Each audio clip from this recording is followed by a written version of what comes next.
नमस्कार मित्रांनो, मी आहे अशोक गजभिये आणि आपण पाहतात अशोक JKB। मित्रांनो, मागील व्हिडिओमध्ये आपण 11वीच्या ऑनलाईन प्रवेशासंदर्भामध्ये माहिती बघितलेली होती।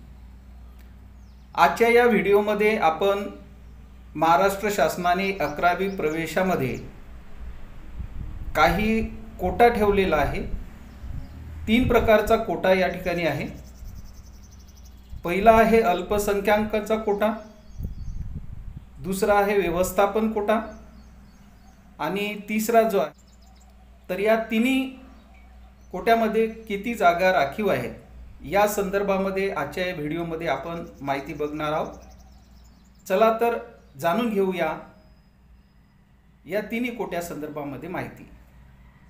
हे अल्पसंख्याक कोटा। अल्पसंख्याक उच्च माध्यमिक विद्यालय कनिष्ठ महाविद्यालयांना अल्पसंख्याक कोटा 50% असेल, म्हणजे अल्पसंख्याकासाठी 50% कोटा असेल। या कोट्यामधील जागा शाळा व्यवस्थापनास सर्वसाधारण नियमित 3 फेऱ्या संपेपर्यंत गुणवत्तेनुसार भरण्याची मुभा असेल। सर्वसाधारण नियमित 3 फेऱ्या संपेपर्यंत अल्पसंख्याक कोट्यातील जागा कोणत्याही परिस्थितीत प्रत्यार्पित करता येणार नाहीत।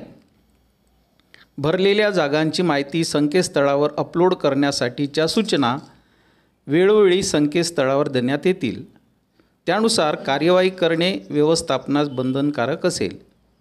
या कोट्यामधील प्रवेश क्षमतेपेक्षा कमी प्रवेश झाल्यास उर्वरित रिक्त जागा 4थी नियमित फेरी सुरू होण्यापूर्वी प्रत्यार्पित करता येतील। अल्पसंख्याक विभागाच्या दिनांक 18/6/2014च्या शासन निर्णयातील धार्मिक व भाषिक अल्पसंख्याक कोट्यातील प्रवेश करताना त्या समूहातील विद्यार्थ्यांना गुणवत्तेनुसार प्रवेश द्यावेत। त्या समूहातील विद्यार्थी उपलब्ध न झाल्यास धार्मिक व भाषिक दर्जानुसार अंतर्गत बदलाप्रमाणे प्रवेश करता येतील।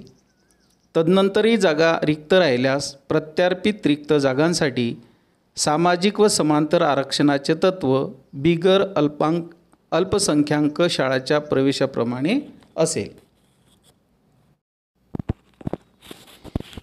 दुसरा आहे व्यवस्थापन कोटा।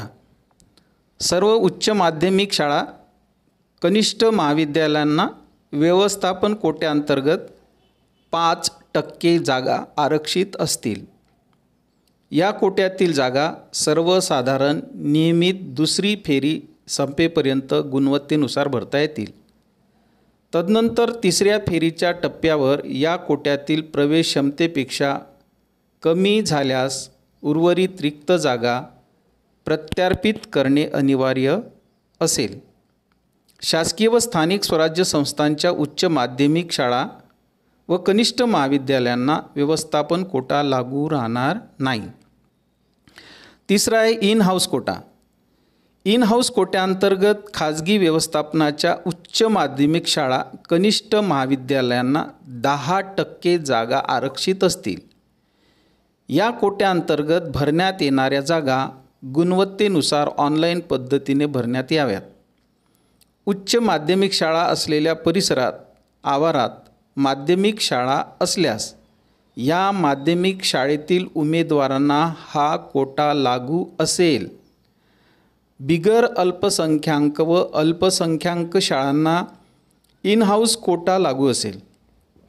सर्वसाधारण नियमित दुसरी फेरी संपेपर्यंत या कोट्यातील जागा भरता येतील। तदनंतर सदर जागा रिक्त असल्यास प्रत्यार्पित करणे व्यवस्थापनास अनिवार्य असेल। राज्यातील शासकीय व स्थानिक स्वराज्य संस्थांच्या उच्च माध्यमिक शाळा व कनिष्ठ महाविद्यालयांमध्ये इन हाऊस कोटा 50% असेल। या कोट्याकरिता इयत्ता 10वीची परीक्षा राज्यातील शासकीय स्थानिक स्वराज्य संस्थांच्या शाळांमधून उत्तीर्ण होणारे विद्यार्थी पात्र असतील। तर मित्रांनो, अशा प्रकारे आपण अल्पसंख्याक व्यवस्थापन आणि इन हाऊस कोटा या संदर्भामध्ये माहिती जाणून घेतलेली आहे। तर अल्पसंख्याकांसाठी 50%, खाजगी व्यवस्थापनासाठी 5% आणि इन हाऊस कोटा जो आहे तो 10%. तर अशा प्रकारे या ठिकाणी आपण माहिती बघितलेली आहे. जर ही माहिती आपल्याला आवडली तर नक्की लाईक करा, सबस्क्राईब करा, शेअर करा. धन्यवाद.